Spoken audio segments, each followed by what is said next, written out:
प्रभु तेरी वाणी जीवन की रोटी, नैनों की ज्योति अंधेरा मिटाती।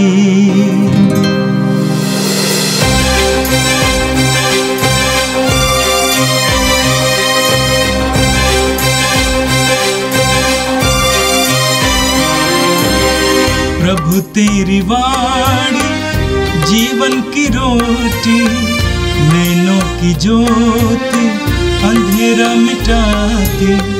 प्रभु तेरी वाणी जीवन की रोटी, नैनों की ज्योति अंधेरा मिटाती। वाणी वाणी वाणी वाणी वाणी पवित्र है, शाश्वत है, जीवन का मन्ना है। 4 जनवरी बृहस्पतिवार। पहला पाठ संत योहन का पहला पत्र, अध्याय 3, वचन संख्याएं 7 से 10 तक। बच्चों, कोई भी तुम्हें नहीं बहकाए। जो धर्माचरण करता है वह उनकी तरह निष्पाप है। जो पाप करता है वह शैतान की संतान है, क्योंकि शैतान प्रारंभ से पाप करता आया है। ईश्वर के पुत्र इसलिए प्रकट हुए कि वह शैतान के कार्य समाप्त कर दें। जो ईश्वर की संतान है वह पाप नहीं करता, क्योंकि ईश्वर का जीवन तत्व उसमें क्रियाशील है। वह पाप नहीं कर सकता, क्योंकि वह ईश्वर से उत्पन्न हुआ है। ईश्वर की संतान और शैतान की संतान की पहचान यह है, जो धर्माचरण नहीं करता वह ईश्वर की संतान नहीं है, और वह भी नहीं जो अपने भाई को प्यार नहीं करता। यह प्रभु की वाणी है। संत योगन के अनुसार पवित्र सुसमाचार, अध्याय 1, पद संख्या 35 से 42 तक। योगन अपने 2 शिष्यों के साथ वही था। उसने यीशु को गुजरते देखा और कहा, देखो ईश्वर का मेमना। दोनों शिष्य उसकी ये बात सुनकर यीशु के पीछे हो लिए। यीशु ने मुड़कर उन्हें अपने पीछे आते देखा और कहा, क्या चाहते हो?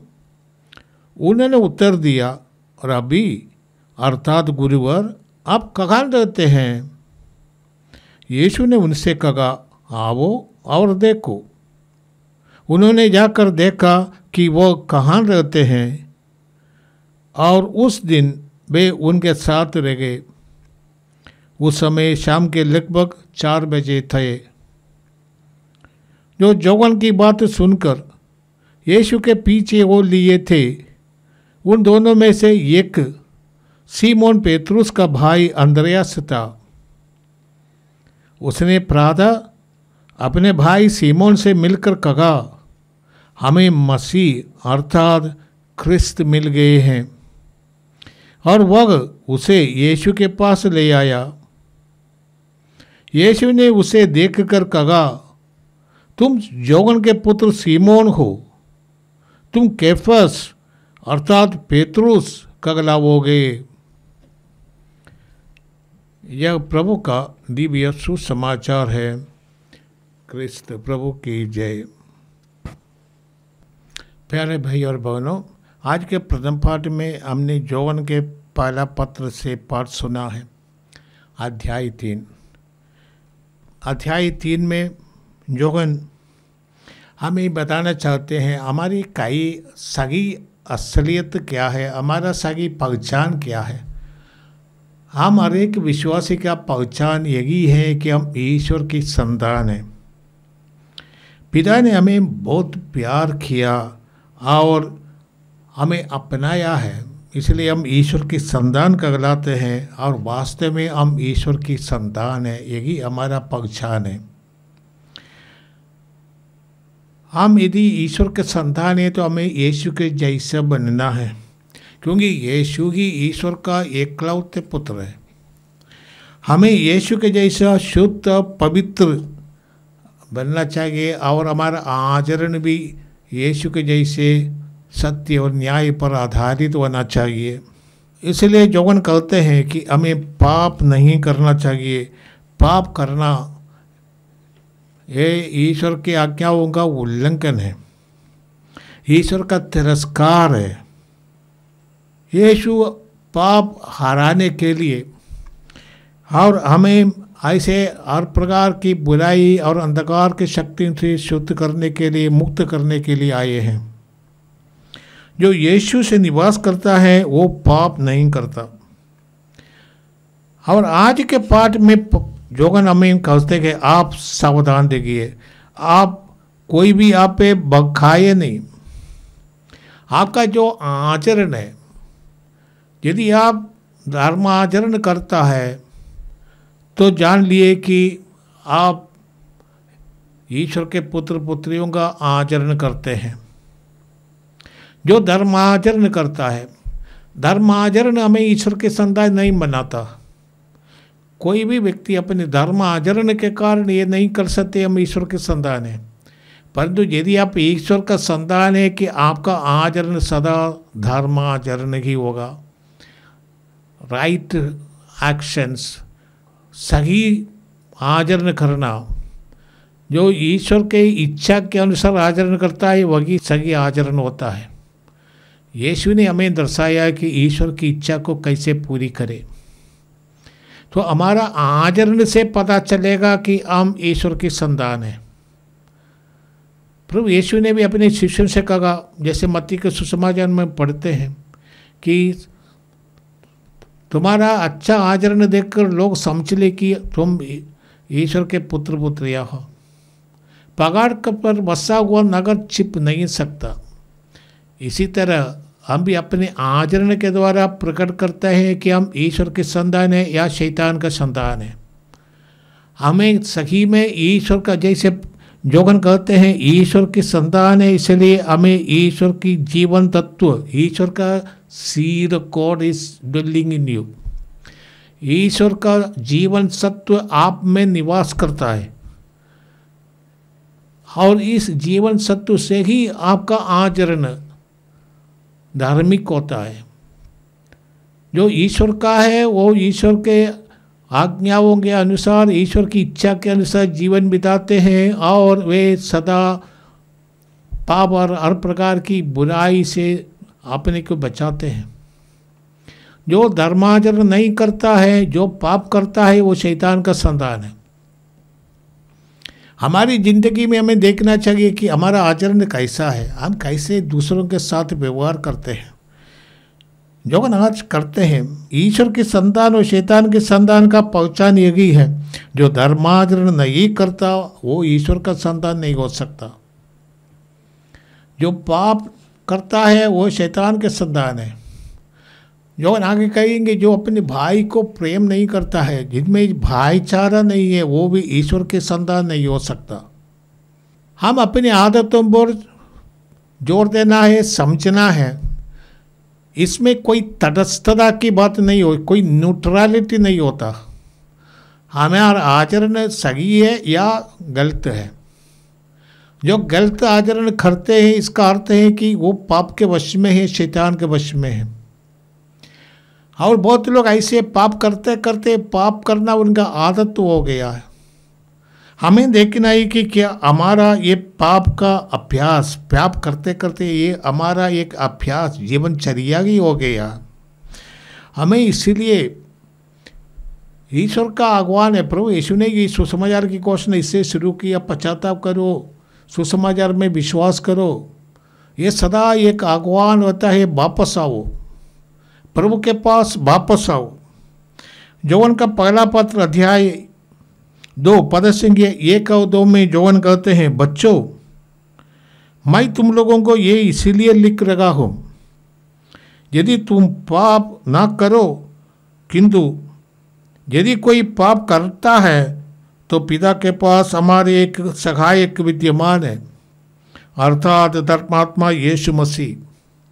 यदि हमारे जीवन में ऐसा दुर्दशा आ गई, हम पाप में गिरे हैं, पाप करते हैं, पाप करना हमारा आदत हो गई है, तो हमें चाहिए जौन का इस बात पर ध्यान दे। कहते हैं कि हमारा एक सहायक विद्यमान है, उन्होंने हमारे पापों के लिए प्रायश्चित किया, और न केवल हमारे पापों के लिए बल्कि समस्त संसार के पापों के लिए भी। यीशु का जो महान बलिदान ये पापों का प्रायश्चित है, हमारा और सारे दुनिया का।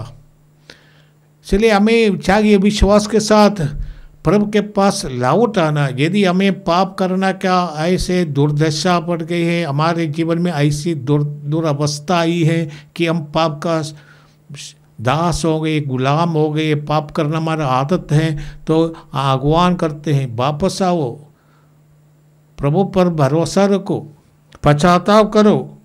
पहला जॉन अध्याय 1:9 में जॉन कहते हैं, यदि आप अपने पाप स्वीकार करते हैं तो वह हमारे पाप क्षमा करेगा। हमें अपने पाप ईश्वर के सामने स्वीकार करना, क्योंकि हमारा असलियत तो ईश्वर के पुत्र पुत्रियां बनने का है, ये अधिकार है, ये हमारा पहचान है। परंतु दुर्भाग्य से हम यदि पिता का घर छोड़ दिया, जैसे उड़ाऊ पुत्र अपने पिता का घर छोड़ के भाग गया था, यदि हमारा भी ऐसा दुर्दशा है तो हमें पश्चाताप करते हुए पिता के पास लौट आना है। और जोगन कहते हैं पहला पत्र अध्याय 1:9 में कहते हैं, वह हमारे पाप क्षमा करेगा और हमें हर अब अधर्म से शुद्ध करेगा, क्योंकि वो विश्वसनीय तथा सत्य प्रतिज्ञ है। ये यीशु का गारंटी है। हम यीशु के पास लौट आए, हमारे पापों की क्षमा होगी और हम वो अधिकार फिर से प्राप्त करेंगे ईश्वर की संतान होने की। हमें ईश्वर के संतान होने का घर होना चाहिए, वही हमारा असली पहचान है। हम अकेले नहीं, हम पिता के प्रिय पुत्र पुत्रियां हैं और पिता हमें प्यार करते हैं। आज के सुसमाचार में हम पढ़ते हैं,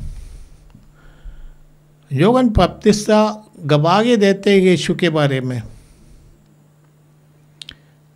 यूहन्ना बपतिस्मा से शास्त्रीय फरीसियों ने पूछा था कि क्या आप मसीह हैं? आप सीधा बोल दीजिए कि आप मसीह हैं। मसीह नहीं है, कहा किस अधिकार से सब करते हैं? यूहन्ना बपतिस्मा ने उनसे कहा कि मैं मसीह नहीं हूँ जिनकी आप प्रतीक्षा कर रहे हैं, परंतु मैं वही हूँ जो उनके लिए रास्ता तैयार करते हैं। और यूहन्ना ने अपने फरीसी शास्त्रियों से यीशु को देखकर कहा था, देखिए वही है ईश्वर के मेमना। उन्होंने यीशु को इंट्रोड्यूस कर दिया, यीशु को समाज के सामने प्रस्तुत किया ईश्वर के मेमने के रूप में। वही यूहन्ना ऐसे बात कर रहे थे। तब एक बार यीशु उनके सामने से गुजर गए, तो यीशु को गुजरते देख यूहन्ना ने अपने 2 शिष्य जो यूहन्ना के साथ थे, उन दोनों शिष्यों से कहा, देखो ये ईश्वर का मेमना है, संसार के पाप करने वाला ईश्वर के मेमना। यहूदी के लिए ईश्वर के मेमने का कई अर्थ हो सकता है। एक तो है पास्का मेमना, जो यहूदी जैसे हम निर्गमन ग्रंथ अध्याय 12 में पढ़ते हैं। ये अपने मिस्र से उनका प्रयाण, उनका निर्गमन, मिस्र से उनकी छुटकारा, उसकी यादगारी में लोग यहूदी हर साल मनाते हैं। दूसरा है पास्का, जो ईश्वर के मेमना के बारे में ऐसियास ने भी कहते हैं अध्याय 53:7 में, वह अपने पर किया हुआ अत्याचार धैर्य से सहता रहा और चुप रहा, वध के लिए ले जाए जाने वाले मेमने की तरह, वह ऊन कतरने वाले के सामने चुप रखने वाली भेड़ की तरह उसने अपना मुंह नहीं खोला। ये इस्यास नबी ऐसे एक मेमने के बारे में बताते हैं जो अपने लोगों के पाप के प्रायश्चित के लिए, वध के लिए लिए गए हैं। वो यीशु के प्रतीक होता है। यहूदियों के धर्मानुसार हर दिन सुबह और शाम को बलिदान होते थे। वहाँ पर एक बकरा बलि के रूप में चढ़ाया जाता था। इसके बारे में हम निर्गमन ग्रंथ अध्याय 19 पद संख्या 38 में पढ़ते हैं। और यहूदी हर साल योम किपुर अर्थात प्रायश्चित का दिन, ये लगभग सितंबर महीने आता है। यहूदी ये पूरा दिन हर प्रकार का बलिदान चढ़ाते, एक बकरा भी चढ़ाया जाता है, ये दूसरा एक बकरा ये पाप लेकर उनके ऊपर लोग थोप लेते हैं और उसको रेगिस्तान में बेच देते हैं। तो यहूदियों का एक परंपरा रखा था प्रायश्चित का मेमना। तो यीशु को देखकर जोगन अपने शिष्यों से कहते हैं यही है ईश्वर का मेमना, यही असली मेमना है जो संसार का पाप हरने वाला है। ऐसे जोगन ने यीशु का परिचय दे दिया। तो जोगन का दो शिष्य, जैसे आज के पाठ में हमने सुना है, जोगन का दो शिष्य यीशु के पीछे को लिया। यीशु ने मुड़कर उनको देखा और उनसे पूछा क्या चाहते हो। यीशु ऐसे जैसे जोगन के सामने आया था और ऐसे गुजर गए थे, यीशु बार बार हमारे साथ भी ऐसे आते रहते हैं। हमें भी मुड़कर देखना है कि यीशु है। जिंदगी में कभी कभी ऐसे ऐसे संदर्भ आते हैं, व्यक्ति आते हैं, परिस्थिति आते हैं, शायद यीशु उसमें चिपके हुए हैं। हमें भी मुड़कर देखना है। दूसरा बात है कि यीशु ने उनसे पूछा कि आप क्या चाहते हो। आज के पाठ में हमने सुना है कि जोगन का दो शिष्य, एक अंद्रयास से दूसरा का नाम नहीं है। शायद वो दूसरा माई हो सकता है, आप ही हो सकता है। आपको चाहिए आप उसमें अपने को डाल दे कि यीशु आपसे पूछ रहे आप क्या चाहते हो, आप क्यों मेरे पीछे आए हो। हमारा जवाब क्या होगा वो हमारे असलियत को प्रकट करता है। जोगन के दो शिष्यों ने यीशु से पूछा, यीशु से कहा रबी, रबी करते हैं गुरुवर, आप कहाँ रहते हैं। यीशु ने उनसे कहा आओ देखो। यीशु कहाँ रहते हैं ये हमारे लिए भी प्रश्न है। यीशु ने कई बार अपने शिष्य से कहा मैं पिता में निवास करता हूँ, पिता मैं एक हो। यीशु का निवास पिता से जुड़े रहना है। ईश्वर का अनादि शब्द है, मनुष्य बनकर हमारे बीच आने वाला यीशु, उनका निवास सदा पिता के साथ रहने का था, पिता से जुड़े रहने का है। यीशु ने अपने शिष्य से भी कहा था कि तुम एक दूसरे को प्यार करो। यदि तुम मुझ में रहते हो और मैं तुम में रहते, तुम बहुत फल उत्पन्न करोगे। हमें चाहिए कि हम यीशु के लिए निवास स्थान बने। हमें चाहिए कि हम देख के यीशु हमारे भाई बहनों में निवास करते हैं। यीशु को पहुंचाना, समझना, ये एक जिम्मेदारी होती है। यदि हम ईश्वर का संतान है तो हमारा आचरण, जैसे पहले पाठ मैंने सुना है, धर्मी आचरण होगा और हम यीशु को जल्दी पहुंचा सकते हैं। इसलिए वो पूरा रात यीशु के पास रह गए थे, बातचीत करते हैं ईश्वर के राज्य के बारे में। यीशु उनसे क्या बातचीत किया इसमें लिखा नहीं है, परंतु हमें चाहिए कि यीशु ईश्वर के बारे में बताया, पिता के बारे में, पिता के आनंद प्रेम के बारे में, जैसे यीशु ने निकोदेमुस के साथ बातचीत किया था। ये शिष्य बातचीत के बाद समझ गई यही आने वाला मसीह। इसीलिए जो उनका दो शिष्य, उनमें से एक तो अंद्रयास है, उसने दूसरे दिन जाकर अपने भाई को बुलाया सीमोन, और सीमोन से कहा हमको मसीह मिला है।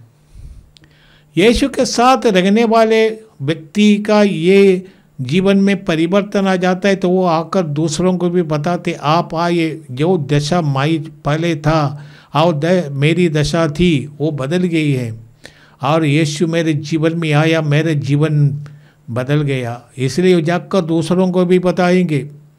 ये अंद्रयास ने एक ही किया था। उसने जाकर सबसे पहले अपने भाई से मिला, अपने परिवार के, अपने रिश्तेदारों से मिला, कहा मुझे हमें यीशु मिला है, मुक्तिदाता मिला है, आने वाला मुक्तिदाता जिसकी हम प्रतीक्षा कर रहे थे यीशु में है। हर एक विश्वासी की जिम्मेदारी होती है। अंद्रयास ने एक ही बार बार किया भी, हम सुसमाचार में पढ़ेंगे। अंद्रयास ये बालक को देखा था जिनके पास 5 रोटी और 2 मछली है, और ये उनको यीशु के पास अंद्रयास ने लाया था। अंद्रयास लोगों को यीशु के पास ले जाते हैं। योहन का सुसमाचार 12 में पढ़ते, कोई यूनानी तत्वज्ञानी यीशु से बातचीत करने के लिए मिलना चाहते थे। अंद्रयास ने उसको यीशु के पास ले गया। हम हर एक व्यक्ति का ये जिम्मेदारी होती है कि हम हमारे निकटतम लोगों को, जो जिनको ज़रूरत है यीशु की, ऐसे लोगों को यीशु से जोड़ दे। जब यीशु उनके जीवन में आएगा, उनकी समस्याओं का समाधान यीशु देंगे। और आज ये यीशु सीमोन से मिला। अंद्रयास ने सीमोन को, अपने भाई सीमोन को यीशु के पास ले आया। तब यीशु ने उनको देखकर कहा, ओ तुम सीमोन हो, तुम जोनास का पुत्र हो, आज से तुम कैपास अर्थात पेतरुस अर्थात पत्थर कहलाएगा। पेतरुस का अर्थ है पत्थर। कैपास तो हिब्रू भाषा की है और पत्रोस यूनानी भाषा है, पेतरुस लतीन भाषा में है और हमारी भाषा में पत्थर। पेतरुस वही पत्थर है जो शिला है, नींब है, जैसे पर यीशु ने कहा था मैं अपनी कलीसिया स्थापित करूँगा। पेतरुस से जुड़े रहना ही विश्वासी समुदायों के एकता का चिन्ह होता है। पेतरुस का उत्तराधिकारी के रूप में हमारे संत पिता पोप, जो रोम का बिशप है, रोम का वो धर्माचार्य है, सारे विश्व का वो धर्माचार्य है, उनसे जुड़े रहना पूरे कलीसिया की एकता का चिन्ह है।